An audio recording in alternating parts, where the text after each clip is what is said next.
The Ides of March are come. Aye, Caesar, but not gone. Hail, Caesar! Read this schedule. Julius doth desire you to overread at your best leisure this his humble suit. Oh, Caesar, read mine first, for mine's a suit that touches Caesar nearer. Read it, great Caesar. What touches us ourselves shall be last, sir. Delay not, Caesar, read it instantly. What is the fellow mad? Sir, give place, sir. Urge you your petitions in the street. Come to the capital. I wish your enterprise today may thrive. What enterprise, Julius? Fare you well. What said Popilius, Leonard? He wished this day our enterprise might thrive. I fear our purpose is discovered. Look how he makes the Caesar, mark him. Cassius be sudden, for we fear prevention. Tell us what should be done. If this be known, Cassius or Caesar never shall turn back, for I will slay myself. Cassius, be constant. Popilius Leonard speaks not of our purposes, for look, he smiles and Caesar doth not change. Trebonius knows his time, for look you, Brutus, he draws Mark Antony out of the way. Where is Metellus Simba? Let him go and presently prefer his suit to Caesar. He is addressed. Press near and second him. Casca, you're the first that rears your hand. Are you all ready? What is now amiss that Caesar and his Senate must redress? Most high, most mighty, and most puissant Caesar, Metellus Simba throws before thy seat an humble heart. I must prevent these Simba, these catchings, and these lowly courtesies might fire the blood of ordinary men and turn preordinance and first decree into the law of children. Be not fond to think that Caesar bears such rebel blood that will be thawed from the true quality with that which melteth fools. I mean sweet words, low crooked curtsies, and base spaniel fawning. Thy brother by decree is banishing. If thou dost bend and pray and fawn for him, I spurn thee like a cur. Out of my way. No! Caesar doth not wrong. Nor without cause will he be satisfied. Is there no voice more worthy than mine own to sound more sweetly in great Caesar's ear for the repealing of my banished brother? I kiss thy hand. But not in flattery, Caesar. Desiring thee that Publius Simba may have an immediate freedom of repeal. What?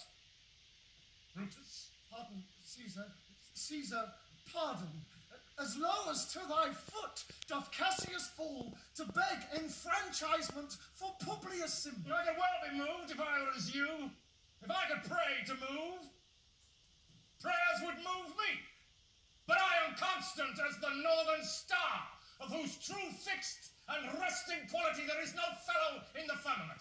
The skies are painted with unnumbered sparks. They are all fire, and every one doth shine.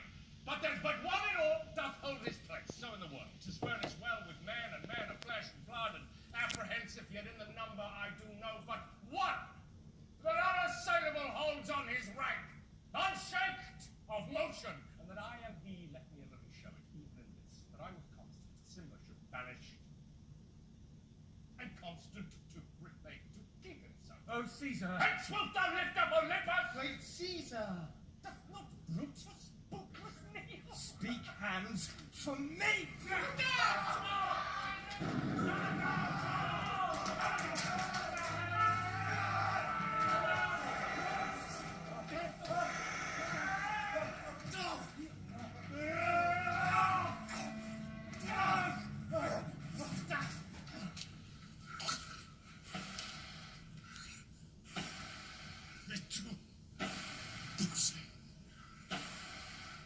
And fall, Caesar.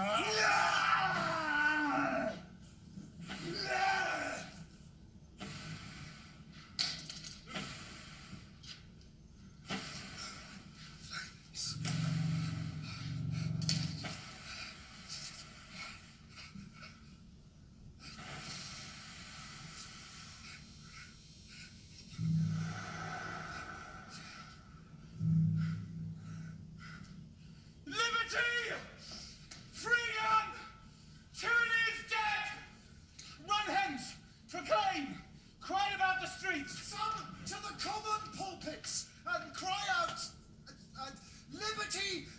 freedom and enfranchisement. People, senators, be not affrighted. Fly not, stand still. Ambition's debt is paid. Go to the pulpit, Brutus. And Cassius too. Where's Publius? Here, quite confounded with this mutiny. Stand fast together, lest some friend of Caesar. Talk not of standing. Publius, good cheer. There is no harm intended to your person, nor to no Roman else. So tell them, Publius. Where's Antony? Fled to his house amazed. Men, wives, and children stare, cry out, and run as it were doomsday. Fates, we will know your pleasures, that we shall die, we know. 'Tis but the time and drawing days out that men stand upon. Why, he that cuts off 20 years of life cuts off so many years of fearing death. Grant that. And then is death a benefit? So are we Caesar's friends that have abridged his time of fearing death. Stoop. Romans, stoop. And let us bathe our hands in Caesar's blood. Up to the elbows. And besmear our swords. Then walk we forth, even to the marketplace, and waving our red weapons o'er our heads, let's all cry, peace, freedom, and liberty! Stoop then and wash.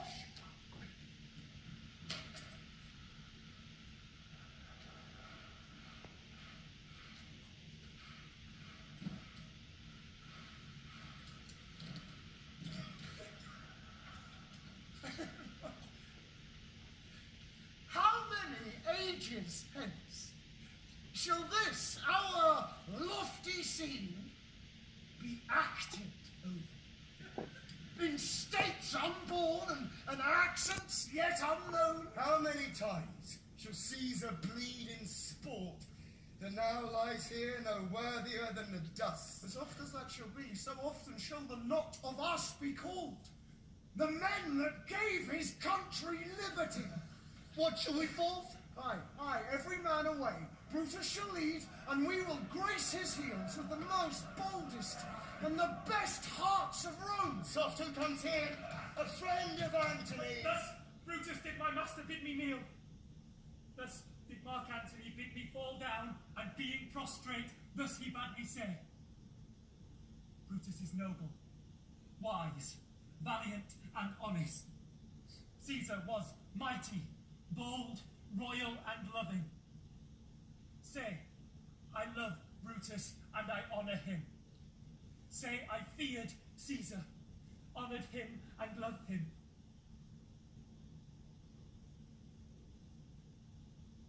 If Brutus will vouchsafe that Antony may safely come to him and be resolved how Caesar hath deserved to lie in death, Mark Antony shall not love Caesar dead so well as Brutus living, but will follow the fortunes and affairs of noble Brutus thorough the hazards of this untrod state with all true faith. So says my master Antony. Thy master is a wise and valiant Roman. I never thought him worse. Tell him, so please him come unto this place. He shall be satisfied, and by my honour, depart untouched. I'll fetch him presently. I know we shall have him well to friend. I wish we may, but yet I have a mind which fears him much. My misgivings still fall shrewdly to the purpose. Soft, here comes Antony. Welcome, Mark Antony.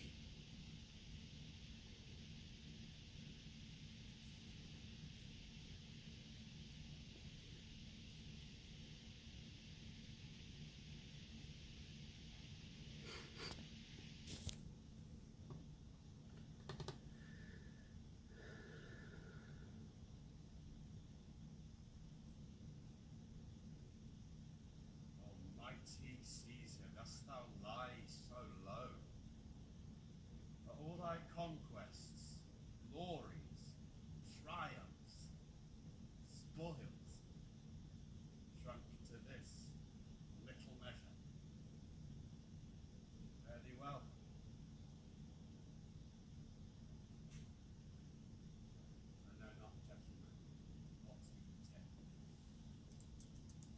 else must be let blood? Who else is rank? If I myself, there is no hour so fit as Caesar's death's hour, nor no instrument of half that worth than those, your swords, made rich with the most noble blood of all this world. I do beseech you, if you bear me hard, now, whilst your purpled hands do reek and smoke, fulfill your pleasure.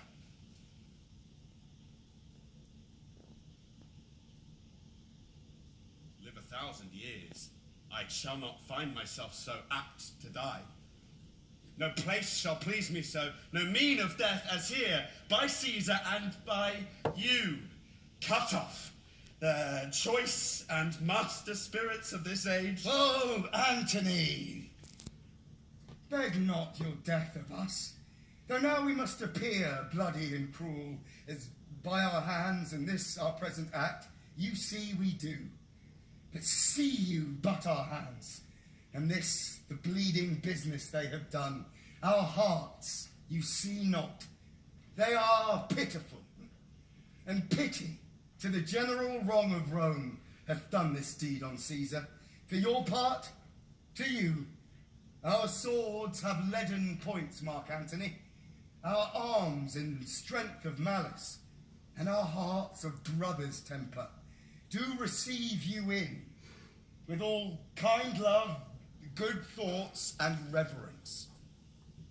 Your voice shall be as strong as any man's in the disposing of new dignities. Only be patient till we have appeased the multitude beside themselves with fear.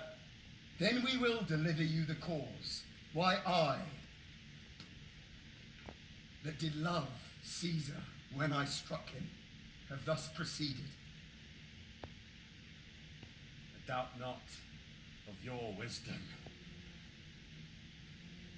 Let each man render me his bloody hand.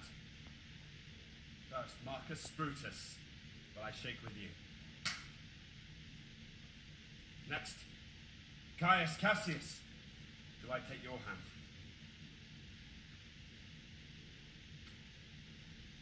Now, Decius Brutus, yours. Now yours, Metellus. Yours, Cinna. And my valiant Casca, yours.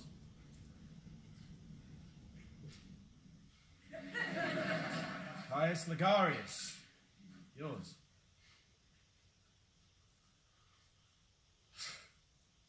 Though last, not least in love, yours, good Trebonius. Gentlemen all, alas, what shall I say? My credit now stands on such slippery grounds that one of two bad ways you must conceit me, either a coward or a flatterer. That I did love thee, Caesar, oh, 'tis true. If then thy spirit look upon us now, shall it not grieve thee dearer than thy death to see thy Antony making his peace, shaking the bloody fingers of thy foes, most noble, in the presence of thy corpse? Had I as many eyes as thou hast wounds, weeping as fast as they stream forth thy blood, it would become me better than to close in terms of friendship with thine enemies. Pardon me, Julius. Here wast thou bade, brave heart. Here didst thou fall, and here thy hunters stand, signed in thy spoil and crimsoned in thy lethe. Mark Antony! Pardon me, Caius Cassius. The enemies of Caesar shall say this, then in a friend, it is cold modesty. I blame you not for praising Caesar so, but what compact mean you to have with us? Will you be pricked in number of our friends, or shall we on and not depend on you? Therefore I took your hands, but was indeed swayed from the point by looking down on Caesar. Friends, am I with you all, and love you all. Upon this hope that you shall give me reasons why, and wherein Caesar was dangerous. Or else were this a savage spectacle. Our reasons are so full of good regard that were you, Antony, the son of Caesar. You should be satisfied. That's all I seek. And am, moreover, suited that I may produce his body to the marketplace, and in the pulpit, as becomes a friend, speak in the order of his funeral. You shall, Mark Antony. Brutus, a word with you. You know not what you do. Do not consent Antony speak in his funeral. Know you how much the people may be moved by that which he will utter? By your pardon, I will myself into the pulpit first. What Antony shall speak, I will protest. He speaks by leave and by permission, and that we are contented, Caesar shall have all true rites and lawful ceremonies. It shall advantage more than do us wrong. I know not what may fall. I like it not. Mark Antony, here, take you Caesar's body. You shall not in your funeral speech blame us, but speak all good you can devise of Caesar, and say you do it by our permission, else shall you not have any hand at all about his funeral. And you shall speak into the same pulpit whereto I am going after my speech is ended. Be it so. I do desire no more. Prepare the body then, and follow us.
Pardon me, thou bleeding piece of earth, that I am meek and gentle with these butchers.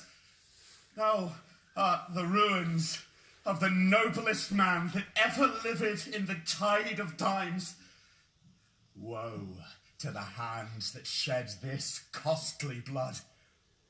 Over thy wounds now do I prophesy, which like dumb mouths do ope their ruby lips to beg the voice and utterance of my tongue. A curse shall light upon the limbs of men. Domestic fury and fierce civil strife shall cumber all the parts of Italy.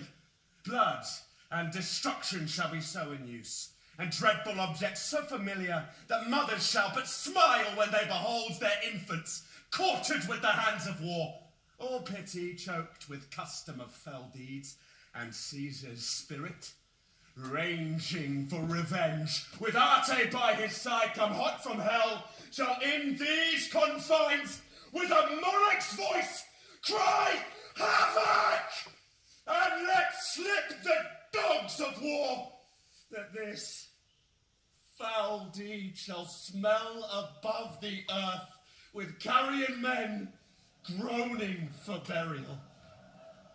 You serve Octavius Caesar, do you not? I do, Mark Antony. Caesar did right for him to come to Rome. He did receive his letters and is coming, and bid me say to you by word of mouth, oh, Caesar. Thy heart is big. Get thee apart and weep. Oh. Passion, I see, is catching for mine eyes, seeing those beads of sorrow stand in thine, began to water. Is thy master coming? Lies the night within 7 leagues of Rome. Post back with speed and tell him what hath chanced. Here is a mourning Rome, a dangerous Rome. No Rome of safety for Octavius yet. Hie hence and tell him so. Yeah, stay a while. Thou shalt not back till I have borne this corpse into the marketplace. There shall I try in my oration how the people take the cruel issue of these bloody men, according to the which thou shalt discourse to young Octavius on the state of things. Lend me your hand.